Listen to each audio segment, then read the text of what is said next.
कोणताही माईक चालू राहणार नाही आणि सर्वांनी शांततेनं हा कार्यक्रम आस्वाद घ्यावा अशी विनंती. धन्यवाद.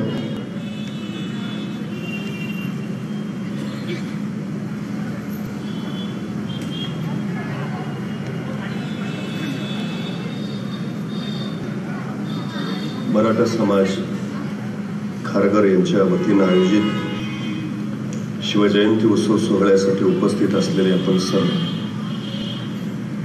खरं तर आपल्या रोजच्या कर्तव्य कर्मातून काही माणसं बाजूला येतात आणि जीवनाचं सारं राहडगाडगं बाजूला सरून शिवप्रभूंचा जागर करूया असं म्हणतात. त्यांच्या त्या विचारातून असा एखादा सोहळा उभा राहतो. त्या सगळ्या मराठा समाजाच्या शिलेदारांचं मी मनपूर्वक अभिनंदन करतो. प्राचार्य बी.ए. पाटील, त्याचे सर्व सहकारी आणि उपस्थित आपण सर्व. खर तर परवा वर्तमानपत्रामध्ये एक जाहिरात आली होती. गेल्या 25 वर्षात ज्याच्या हातून एकही अपघात झाला नाही अशा ड्रायव्हरने मुलाखतीला यावं. काही ड्रायव्हर मुलाखतीला आले, मुलाखती चालू झाल्या. पहिल्या ड्रायव्हरला विचारलं, काय हो गेल्या 25 वर्षात तुमच्या हातून एकही अपघात नाही? तो म्हणला, अजिबात नाही, विषय नाही, प्रश्नच नाही, फक्त गाडी एकदा ब्रेकफेल झाली म्हणून दरीत कोसळलो, पण बाकी कुठं टच नाही. त्याला म्हणले चला बाजूला. दुसऱ्याला विचारलं, गेल्या 25 वर्षात तुमच्या हातून एकही अपघात नाही? तो म्हणला, अजिबात नाही, विषय नाही, प्रश्नच नाही, फक्त एक जण पुढनं येऊन माझ्या अंगावर आदळला तेवढंच काय ते, पण बाकी कुठं धक्का नाही. त्यालाही म्हटले चला बाजूला. तिसऱ्याला विचारलं, गेल्या 25 वर्षात तुमच्या हातून एकही अपघात नाही? तो म्हणला, अजिबात नाही, विषय नाही, प्रश्नच नाही, साक्षी पुरावे कागदपत्र सारं तपासलं, या माणसाच्या हातून गेल्या 25 वर्षात एकाही अपघाताची नोंद नाही.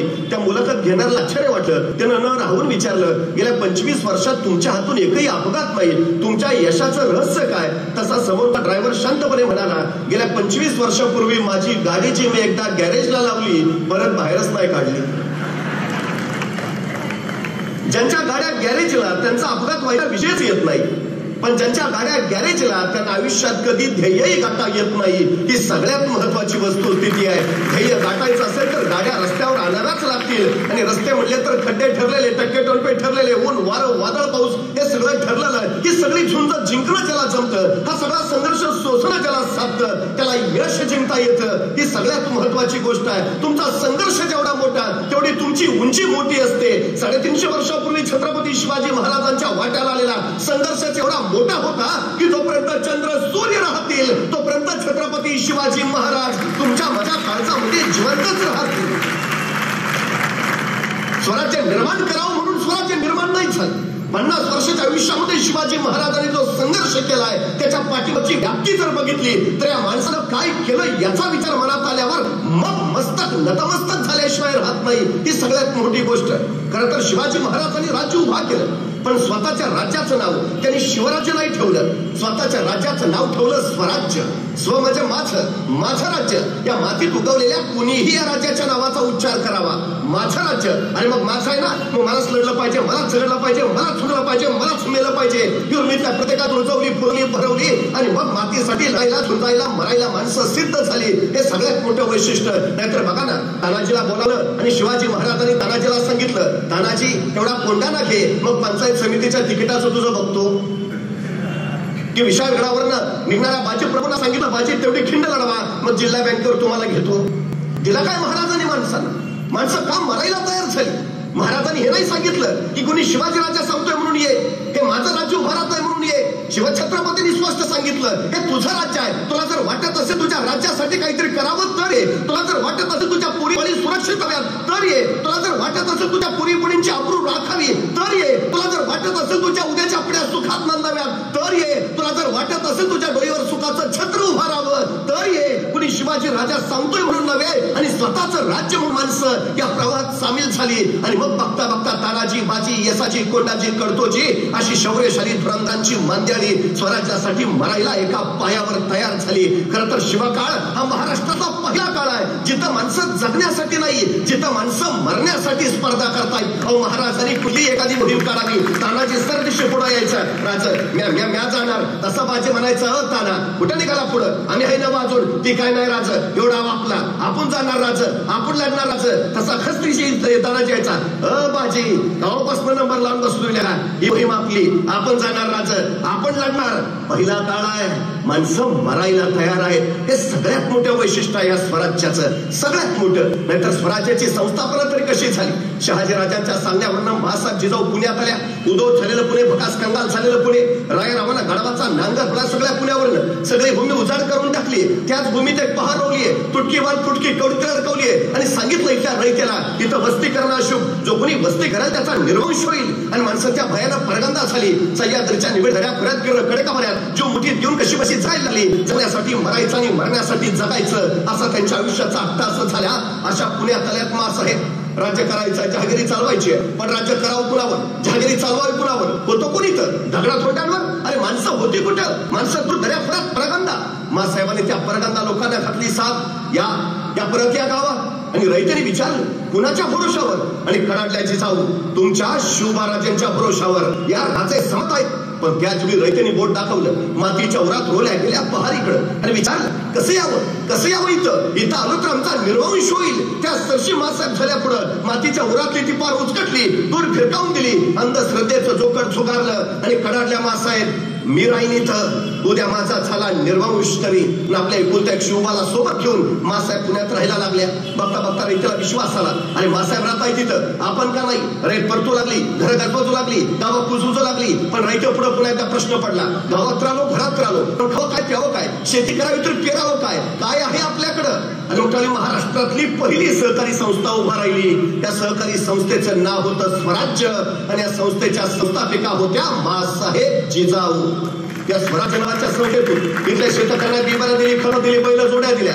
बघता बघता शेतकरी रानात गेला, पेरणी झाली, मोत्यासारख्या दाण्याची कणस लागू लागली. शेतकरी आनंदित झाला, कष्टाला फळ आलं. पण त्याच वेळी काळचा कल्लोळ उडाला. आजूबाजूच्या दऱ्याखोऱ्यातली रानगव्यासारखी जनावरं उभ्या पिकात थैदोस घालायची, सगळं पीक पायात तुडवायची, उभं रान नेस्तनाबूत करायची. डोळे देखत उभं पीक वाया जाताना दिसू लागलं. शेतकरी हवालदिल झाला, धावत धावत मासाहेबांकडे गेला. सांगता झाला, मासाहेब पेरणी तर झाली, पिकं तर आली, मोत्यासारख्या दाण्याची कणसही लगडली, पण मासाहेब जनावर उच्छाद मांडतात, उभ्या पिकात हैदोस घालतात, सगळं पीक नाश होत्यात, काहीतरी करा मासाहेब. मासाहेबांना पळून चुकलं.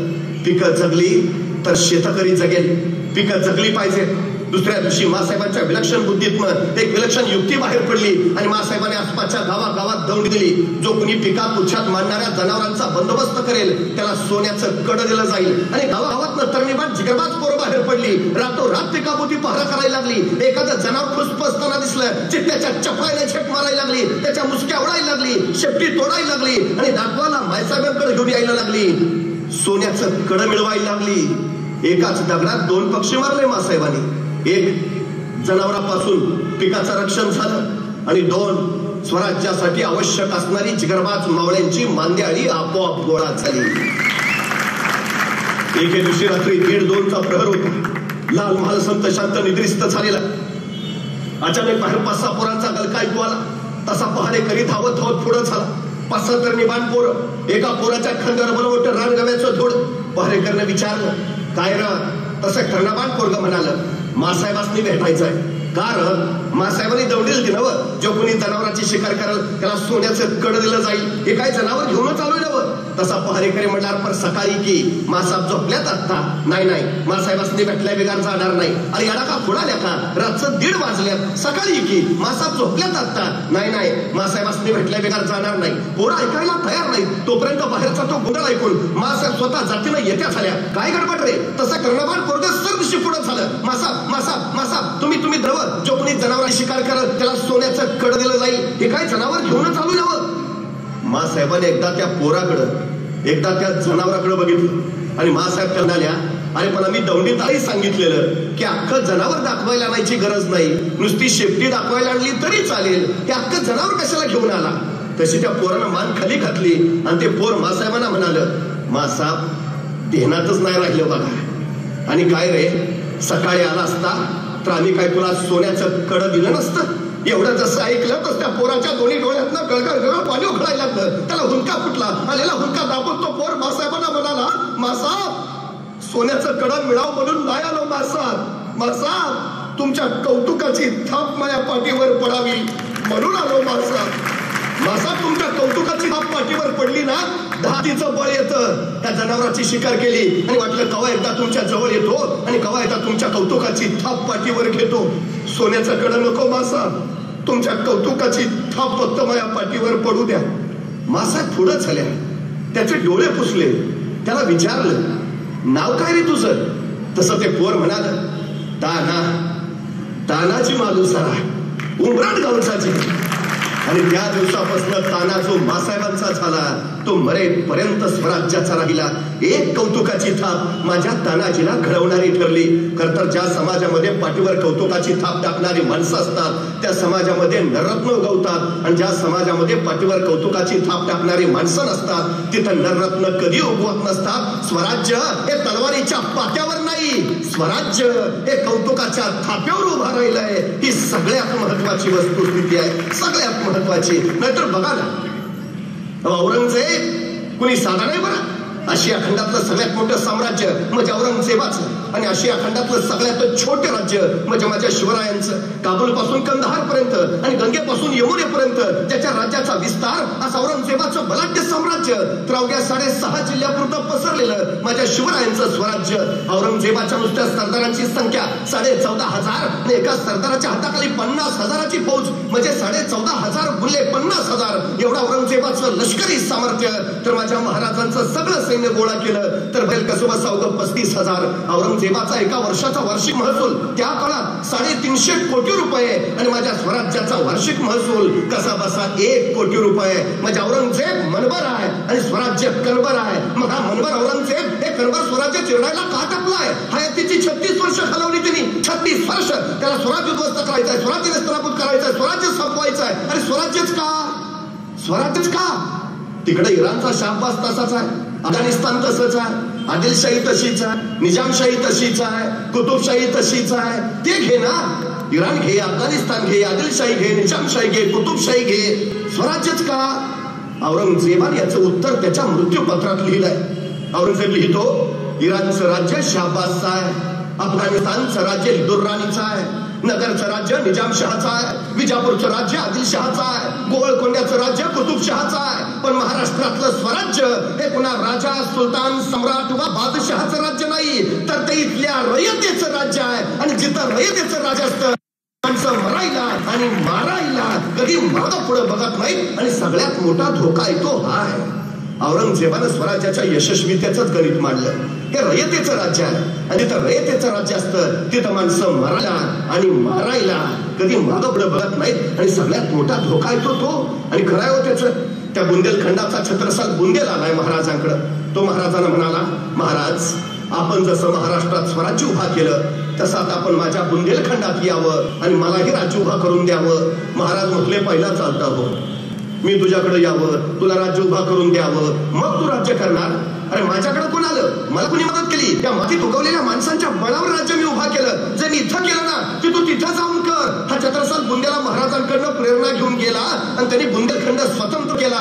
औरंगजेबाची भीती अनाठाई नाही, हे खरंच आहे. हा स्वराज्याचा प्रयोग जर सगळीकडे पसरला तर दिल्लीचा तख्तही बचावणार नाही. खरंच आहे. अहो तेही जाऊ द्या. व्हिएतनाम नावाचं छोटंसं राष्ट्र आहे. राष्ट्र म्हणतो मी, मुंबई जिल्हा एवढंही नाही पण राष्ट्र आहे. गेली 36 वर्ष झाली अमेरिकेसारख्या बलाढ्य सत्तेला झुंजवत आहे. 36 वर्ष झाली बलाढ्य अमेरिका या एवढ्याशा व्हिएतनामला अजून पराभूत नाही करू शकली. कारण काय माहितीये? कारण या व्हिएतनामच्या चौकामध्ये शिवाजी महाराजांचा पुतळा आहे. व्हिएतनाम मध्ये त्या व्हिएतनामचा स्वातंत्र्य सेनानी हो ची मिन नाव त्याची समाधी आहे व्हिएतनाम मध्ये. त्याच्या समाधीवर काय लिहिलंय माहितीये? त्याच्या समाधीवर लिहिलंय, छत्रपती शिवाजी महाराजांचा मावळा येथे चिरविश्रांती घेतो आहे. व्हिएतनाम मध्ये. अहो तेही जाऊ द्या. अमेरिकेच्या बोस्टन विद्यापीठामध्ये MBAच्या पोरांना 100 मार्काचा पेपर आहे. शिवाजी दी मॅनेजमेंट गुरु अमेरिकेत. तेही जाऊ द्या. पाकिस्तानच्या पाठ्यपुस्तकात शिवाजी महाराजांवर धडा आहे, आदर्श राजा असा असावा. पाकिस्तानात जगातली 110 राष्ट्र शिवाजी महाराजांच्या गुरिल्ला युद्ध तंत्राचा अभ्यास आपल्या अभ्यासक्रमात करतायत.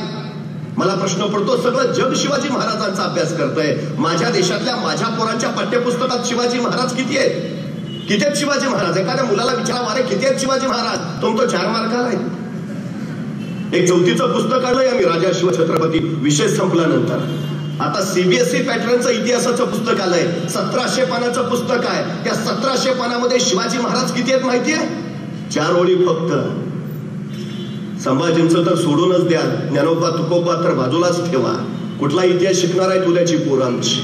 अहो तेही जाऊ द्या, आमची पोरं एमपीएससी युपीएससीला बसतात, तहसीलदार मामलेदार जिल्हाधिकारी होतात. मी त्यांचा इतिहास विषयाचा अभ्यासक्रम बघितला. काय त्यांचा अभ्यासक्रम? फ्रेंच राज्यक्रांती, रशियाचा साम्यवाद, इंग्लंडचे चहाचे मळे. आमचे उसाचे मळे जळाले त्याचं बघा ना. त्या इंग्लंडच्या चहाच्या मळ्याचं आम्हाला काय करायचं आहे? माझा तहसीलदार काम करायला कुठं जाणार? पुणे जिल्ह्यात. त्याला तिथला इतिहास कळू द्या, तिथला भूगोल कळू द्या, तिथली परिस्थिती कळू द्या. एसी रूम मध्ये बसून आणि बिस्लेरीतलं पाणी पिऊन दुष्काळावर उपाययोजना नाही करता येत, हे कधी कळणार आम्हाला? 350 वर्षापूर्वी माझ्या राजानं रायगडावर 11,000 फूट उंचीवर गंगासागर नावाचं तळ खोदलं. 1972च्या दुष्काळात महाराष्ट्रातल्या सगळ्या विहिरी कोरड्या पडल्या, पण रायगडावर 11,000 फूट उंचीवर गंगासागर तळ्यात मात्र तुडुंब पाणी आहे. 72च्या दुष्काळात लोकांनी रायगडावरून पाणी खाली आणलं. ती शिवाजी महाराजांची शिवकालीन पाणी योजना जर आम्ही 6वीच्या पोरांच्या पाठ्यपुस्तकातच छापली तर पोराला 6वीतच कळेल. पाणी कसं मुरवावं, पाणी कसं जिरवावं, पाणी कसं साठवावं, पाणी कसं वाचवावं, पाणी कसं वाढवावं, हे कळू द्या ना त्याला. अहो महाराजांच्या काळात माईकचा शोध लागला नव्हता, हे ध्वनी क्षेपणाचं तंत्र विकसित झालं नव्हतं. पण जा रायगडावर एखाद्याने सिंहासनाजवळ उभा राहा, दुसऱ्याने नगारखान्याखाली या. नगारखान्याखाली कितीही हळू आवाजात बोला, सिंहासनावर ते स्पष्ट ऐकू येतं. आजही परवा राजगडाच्या राजमाचीचं बांधकाम चालू होतं. 350 वर्षापूर्वी शिवाजी महाराजांनी बांधलेलं अँटी चेंबर सापडलंय. अँटी चेंबर ही संकल्पना आताची, महाराजांनी त्यावेळी अस्तित्वात आणली. कधी रायगडावर गेला तर तख्ताच्या मागच्या बाजूलाच अंडरग्राऊंड अँटी चेंबर आहे, बघून या तरी. कुठलं लाकूड जाळ्यावर काळा दूर होतो, कुठलं लाकूड जाळ्यावर पांढरा दूर, कुठलं लाकूड जाळ्यावर निळा ज्वाळा, कुठलं लाकूड जाळ्यावर लाल ज्वाळा, याच्यावर संकेत ठरायचे महाराजांचे. आमचा तानाजी कोंडाणा घ्यायला गेला, कोंडाणा जिंकला, मग मावळ्याने कोंडाण्यावरची गवताची गंज पेटवली. त्या गवताच्या गंजीचा पांढरा दूर आसमानात भिडला आणि कोंडाण्यावरचा तो पांढरा दूर राजाने राजगडावरून बघितला आणि राजे कडाडले, गडपते. म्हणजे पांढरा धूर हा संकेत आहे विजय मिळाल्याचा. एखाद्या शुभ बातमी असेल, रायगडावर काळा दूर केला जायचा, रायगडाचा काळा दूर तोरण्यावर दिसायचा, मग तोरण्यावर काळा दूर, तोरण्याचा काळा दूर राजगडावर दिसायचा, मग राजगडावर काळा दूर, राजगडाचा काळा दूर प्रतापगडावर दिसायचा, मग प्रतापगडावर काळा दूर, प्रतापगडाचा काळा दूर पाटणच्या दातेगडावर दिसायचा, मग दातेगडावर काळा दूर, दातेगडाचा काळा दूर प्रचितगडावर दिसायचा, मग प्रचितगडावर काळा दूर, प्रचितगडाचा काळा दूर कोल्हापूरच्या पन्हाळ्यावर दिसायचा, मग पन्हाळ्यावर काळा दूर, पन्हाळ्यावरचा काळा दूर सामनगडावर दिसायचा, मग सामनगडा काळा दूर, सामनगडाचा काळा दूर रांगण्यावर दिसायचा, मग रांगण्यावर काळा दूर, रांगण्याचा काळा दूर पद्मदुर्गावर दिसायचा, मग पद्मदुर्गावर काळा दूर, पद्मदुर्गाचा काळा दूर सुवर्णदुर्गावर दिसायचा, मग सुवर्णदुर्गावर काळा दूर, सुवर्णदुर्गाचा काळा दूर सिंधुदुर्गावर दिसायचा, मग सिंधुदुर्गावर काळा दूर. महाराष्ट्रातल्या 360 किल्ल्यावर 1 तासाच्या आत मेसेज पोहोचायचा. काय झालंय?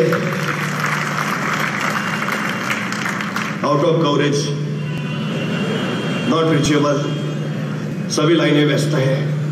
प्रकार नाही हो. हे 350 वर्षापूर्वी अस्तित्वात आलं. 350 वर्षापूर्वी महाराजांनी नुसतं स्वराज्य नाही उभा केलं, अहो काही नवे प्रयोग केले. महाराजांनी पहिला विचार केला, अरे स्वराज्य उभा राहील, पण त्याचं रक्षण त्याचं काय? विजयी राजचं साम्राज्य नव्हतं, देवगिरीचं यादवाचं साम्राज्य नव्हतं, मग ते का उद्ध्वस्त झालं? परक्यांचे वळवंटे त्यांच्या छताडावर का फिरले? त्यांच्यात शौर्य नव्हतं, त्यांच्यात धैर्य नव्हतं, त्यांच्यात पराक्रम नव्हता, धाडस नव्हतं, साहस नव्हतं, मग का? ही मराठा साम्राज्य असताना का गेली? आणि मग महाराजांच्या लक्षात आलं, हे शत्रू आले, हे सगळे दर्यावरनं आले, समुद्रावरनं आले, आमच्या छतडावर थया नाचले आणि पळून परत समुद्रात जाऊन थांबले. आमच्यात शौर्य होतं, धैर्य होतं, धाडस होतं, आम्ही पाठला करत सुसात सुटलोही, पण समुद्रात फक्त आम्हाला 5 मैल जायलाच परवानगी होती. आमचं धर्मशास्त्र सिंधू बंदीनं आम्हाला रोखून ठेवत होतं. 6व्या मैलावर तुम्ही जायचं नाही. परकीय छतडावर नाचत होते, 7 मैलावर जाऊन उभा राहत होते. आम्ही पाठला फक्त 6 मैलापर्यंत करू शकत होतो. शौर्य असूनही ते कारणी लागत नव्हतं. मग महाराजांच्या लक्षात सिंधू बंदी मोडायला हवी.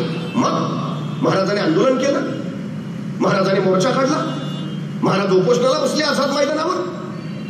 काय केलं महाराजांनी? दर्यात कोण जाऊ शकतं?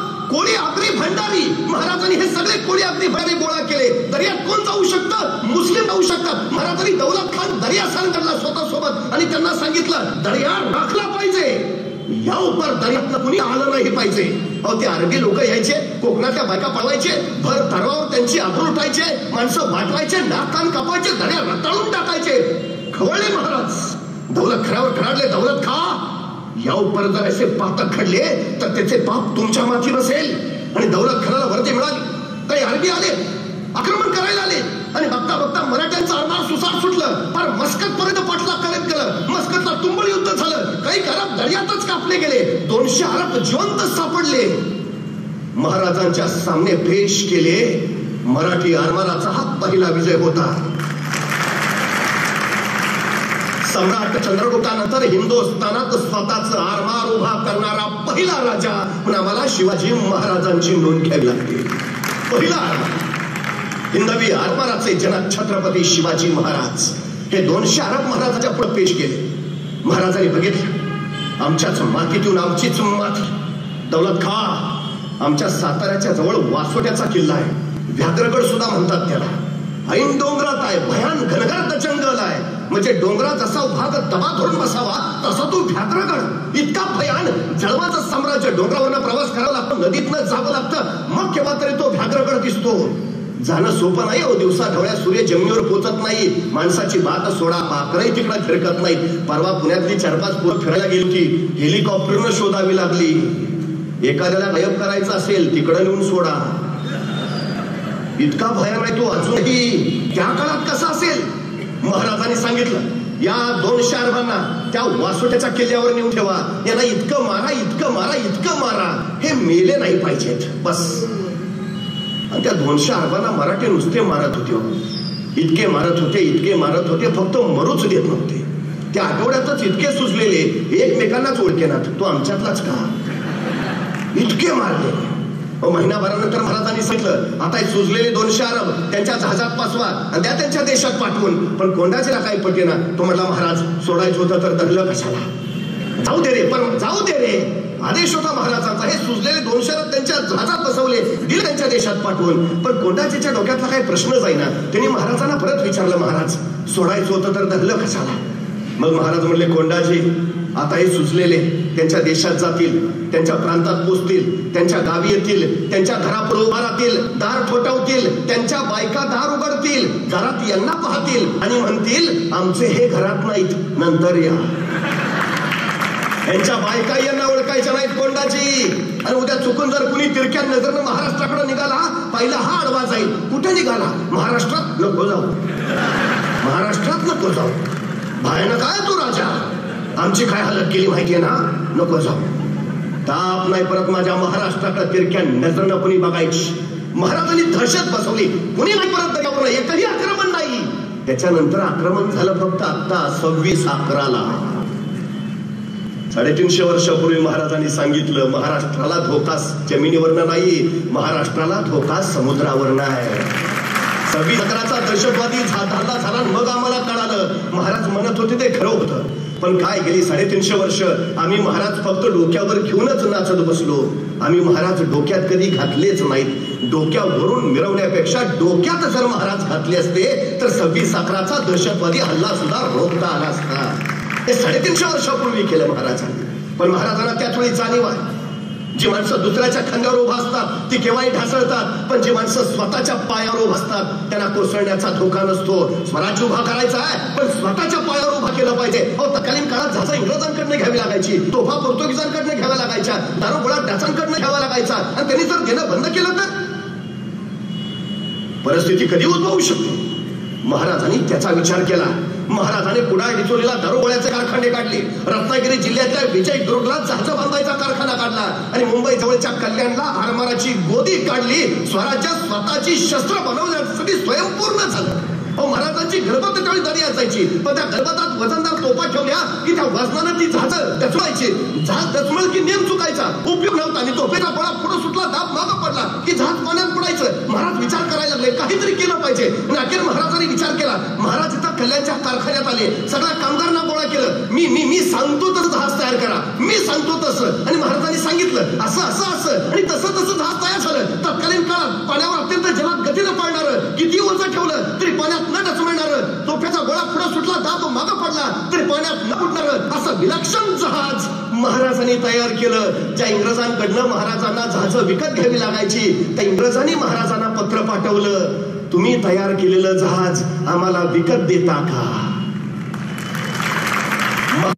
त्या जहाजाचं नाव ठेवलं संगमिरी जहाज.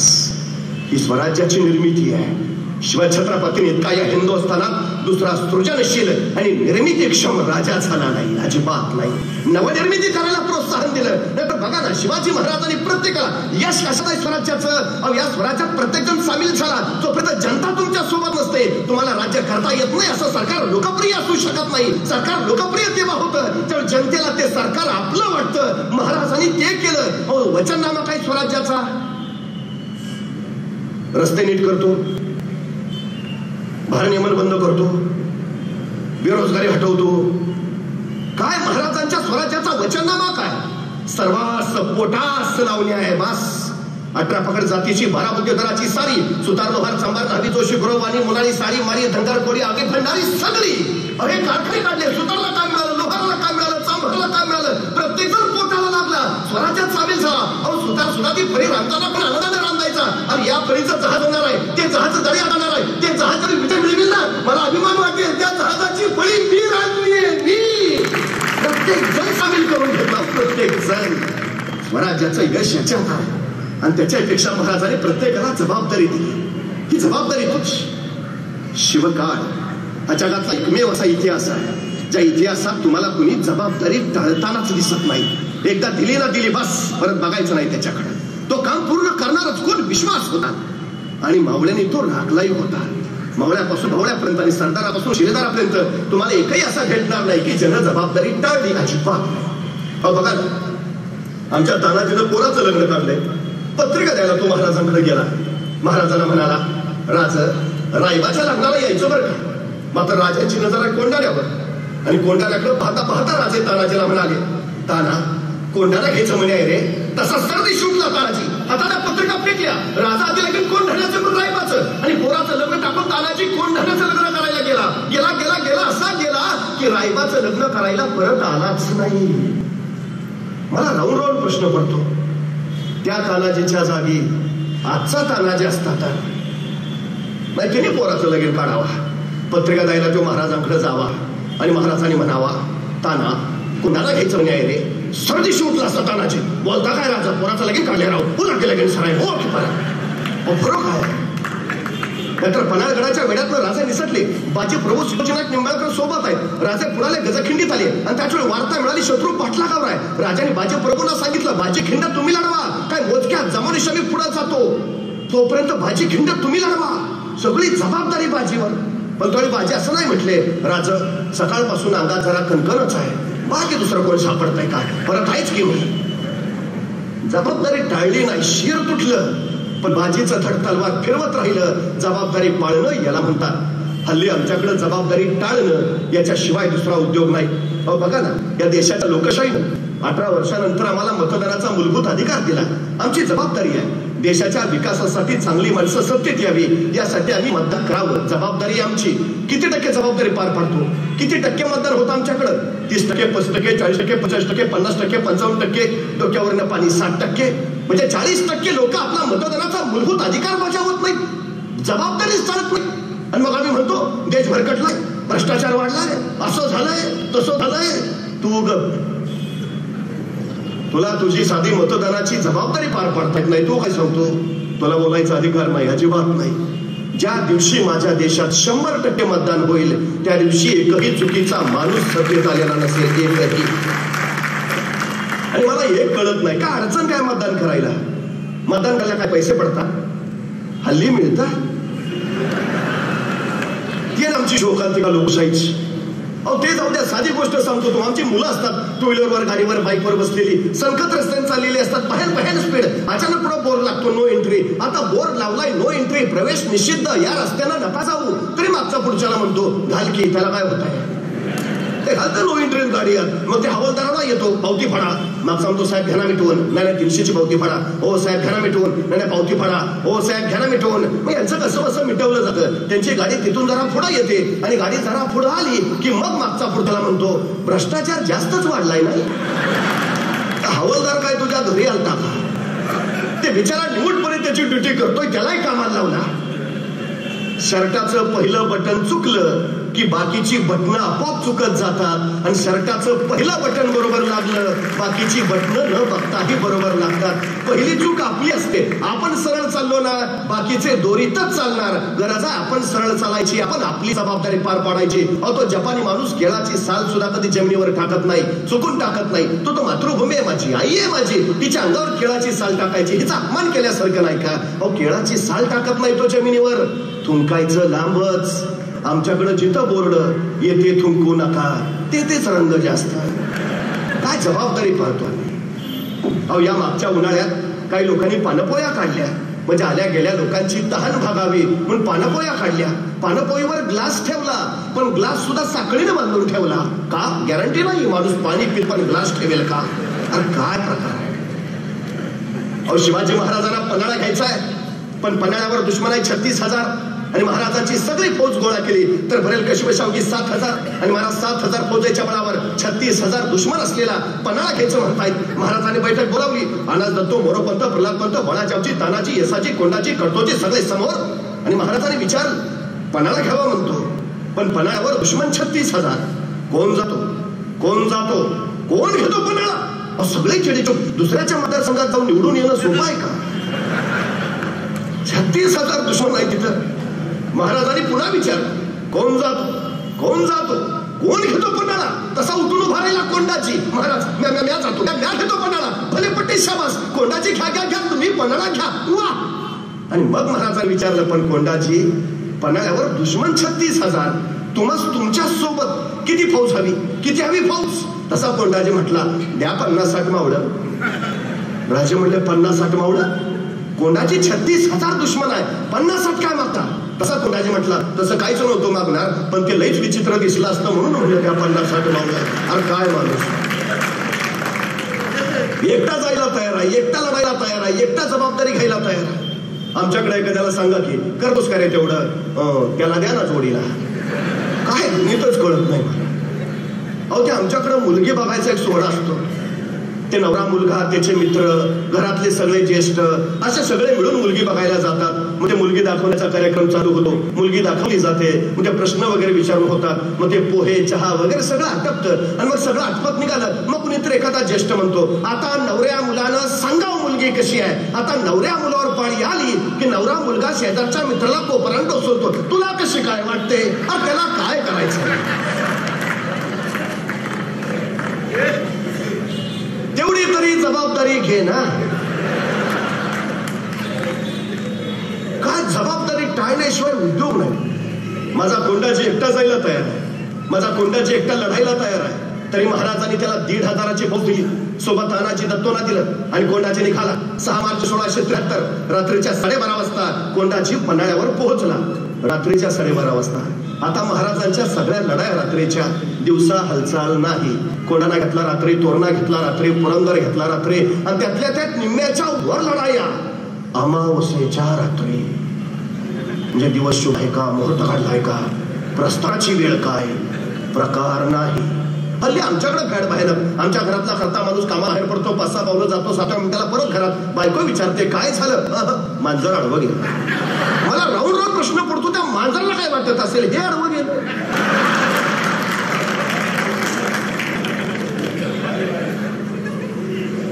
जी माणसं कारण सांगतात ना, यशोगाथा त्यांच्या गळ्यात कधीच माळ घालत नाही, चुकून घालत नाही. आणि शिवचरित्र हा जगातला एकमेव असा इतिहास आहे ज्या इतिहासामध्ये तुम्हाला कुणी कारण देतानाच भेटत नाही, अजिबात नाही. साधी गोष्ट सांगतो महाराजांची. महाराजांचा दुसरा मुलगा राजाराम जन्माला येताना पालथा जन्माला आला. आता पालथ जन्माला येणं आपल्याला जरा अशुभ मानलं जातं, अपशकून बरं नव्हे पालथ जन्माला येणं. पण दस्तूर खुद्द महाराजांचाच मुलगा पालथा जन्माला आला. मासाहेब थोड्याशा काळजीत पडल्या, चिंतेतच राजांजवळ आल्या. राजांना म्हणाल्या, राजे राजकुवर जन्मास आले. आता राजकुवर म्हणजे पुत्र, मग तुम्हाला मुलगा झाला. पण मासाहेब थोड्याशा काळजीनं, पण राजे राजकुवर पालथे जन्मास आले.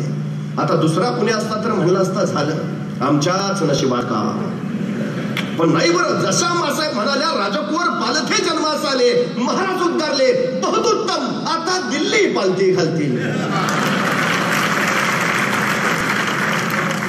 पालथे जन्मास आले, आता दिल्ली पालथी घालतील. हा सकारात्मक दृष्टिकोन आहे. शिवचरित्रात तुम्हाला जागोजागी तो दिसतो. माझा कोंडाची तो दृष्टिकोन घेऊन आलाय. रात्रीच्या 12:30 वाजता आलाय. आता महाराजांनी त्याला 1,500ची फौज दिली. किमान दिलेल्या 1,500 फौजेचा तरी वापर करावा का नाही. त्याने अनाज दत्तोंना सांगितलं अवघं 60 गडी माझ्या संगती द्या, बाकीचं हतच पाय त्याला पांगून उभा करा आणि प्रत्येकाच्या हातात 4-4, 5-5 मशाली द्या. अनाज दत्तो म्हणले ठीक आहे. सगळी माणसं पायथ्याला पांगून उभा केली. प्रत्येकाच्या हातात 4-4, 5-5 मशाली दिल्या आणि अवघे 60 गडी घेऊन कोणाच्या गडाच्या मागच्या बाजूला गेला. एक कडा हेरला, दोर फेकला, मागे ससुरवर चढले, उसे पेंगुलेले पारे करी सपासप कापून काढले, खुल्याम कत्तला रमली. आपुष्किंकडे आरोडा रक्ताच्या चिरकाड्या मुर्द्यांचा आणि प्रेतांचं खात यात्राचा हल्ला कदोड उडाला. तोपर्यंत कोंडाची बेफाट पळ सुटला. त्या किल्लेदाराच्या महालात किल्लेदार जागा व्हायच्या आधी त्याच्या छतावर पाय दिला आणि कोंडाची कडाडला. गडाच्या चाव्या दे. त्या किल्लेदाराला सुचायचं बंद झालं. तू इकडं तिकडं खाली बघूच नको, खाली माझं 50,000चं सैन्य आहे. त्या किल्लेदारानं नुसतं मानवर करून खाली बघितलं. हे खाली 4-4, 5-5 मशाली घेतलेले. त्याला वाटलं खरंच 50,000 आहे. दिला चाव्या काढून. सकाळी कळलं 1,500 होते. करतो काय.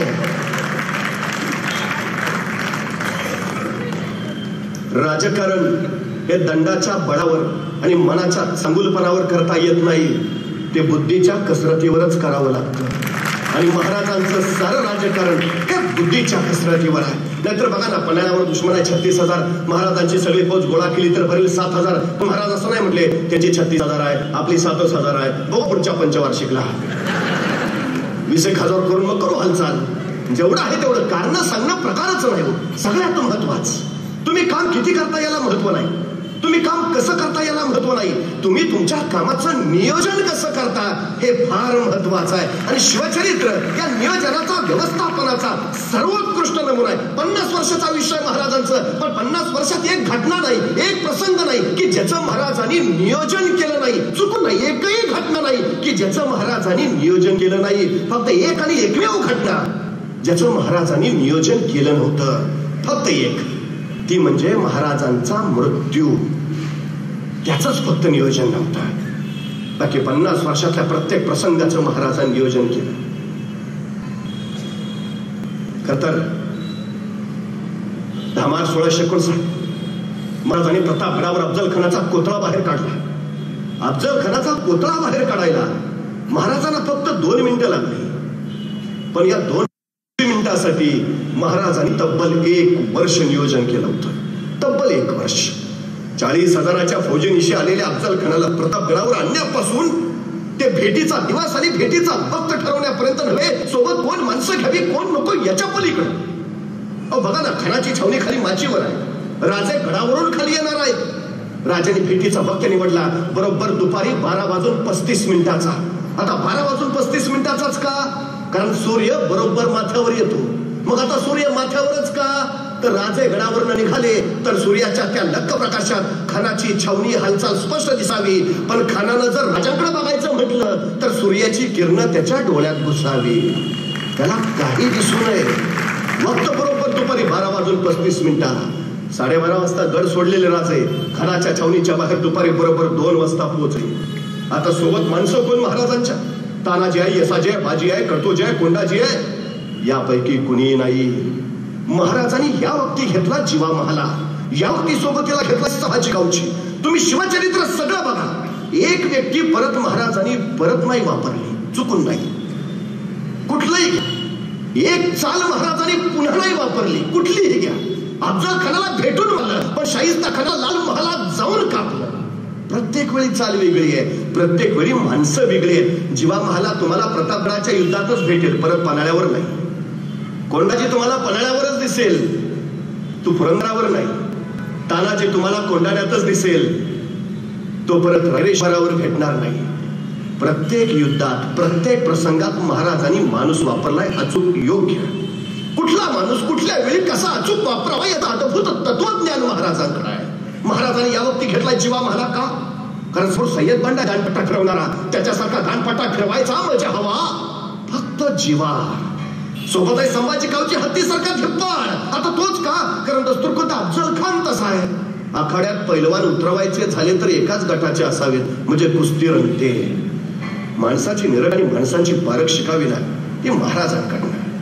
निघाले राजे आणि चालता चालता अचानक जीवा महालाला म्हणाले, जीवा कात्री आहे काय? आता जीवाला काही कळेना, अफजल खानाला मारायला निघाले, तलवार घेतली असेलच की, कात्री कशाला? महाराजांनी पुन्हा विचारलं, जीवा कात्री आहे का? आता जीवा नाभिक समाजाचा. जीवा म्हणला, आहे की काढ काढ. पण महाराज काढ रे. पण जीवा आमची दाढी बारीक कर, आमची दाढी बारीक कर, इतकी बारीक कर की अफजल खानानं हातात धरायची म्हटली तर त्याच्या हातात नाही आली पाहिजे. किती मायक्रो प्लॅनिंग आहे. निघाले महाराज, पण प्रत्येकाला नियोजनानुसार जबाबदारी वाटून दिली. जीवा महालाला सांगितलं, तू अफजल खानाकडे बघायचं नाहीस, तू माझ्याकडे तर अजिबात बघायचं नाहीस, तू कृष्णाजी भास्करांकडे बघायचं नाहीस, तू फक्त सय्यद बंडा बघायचा, फक्त आणि फक्त. संभाजी कावजीला सांगितलं, तू आत नको येऊस, तू शामियानाच्या बाहेरच उभा. आत काय चाललंय तुला देणं घेणं नाही, पण चुकून जर अफजल खान बाहेर आला तर त्याला जिवंत ठेवायचं नाही, एवढं मात्र लक्षात ठेव. प्रत्येकाला जबाबदारी वाटून दिली आणि राजे निघाले. शामियानात आले. यह शिवाजी करत अफजल खान उठून उभा राहिला. तरी बाहू फैलावले, आओ शिवाजी राजे. आणि राजे अफजल खानाच्या पिठीत गेले. खानाची पिठी आवडली आणि त्यामुळे खानाची कटा राजाच्या अंतर कपड्यात दिशेने सडली. दगा चालवला, भागणं निघाली, खूप बसली भागणं खानाच्या पोटात. दगा खान कडाडला, त्यातलं कृष्णाजी भास्कर धावला, राजाच्या मस्तकावर वार केला.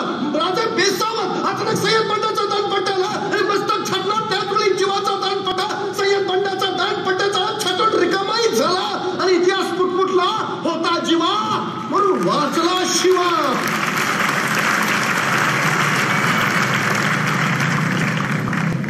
प्रश्न फक्त एक आहे, जीवा मलानी फक्त 1 सेकंद उशीर केला असता तर, फक्त 1 सेकंद, फार नाही, फक्त 1 सेकंद, तर महाराजांचं मस्तक कधी छाटलं गेलं असतं सय्यद बंडाच्या दानपट्ट्यानं. आणि मग कळतं महाराजांचं नियोजन तिथं जीवा महालाच का.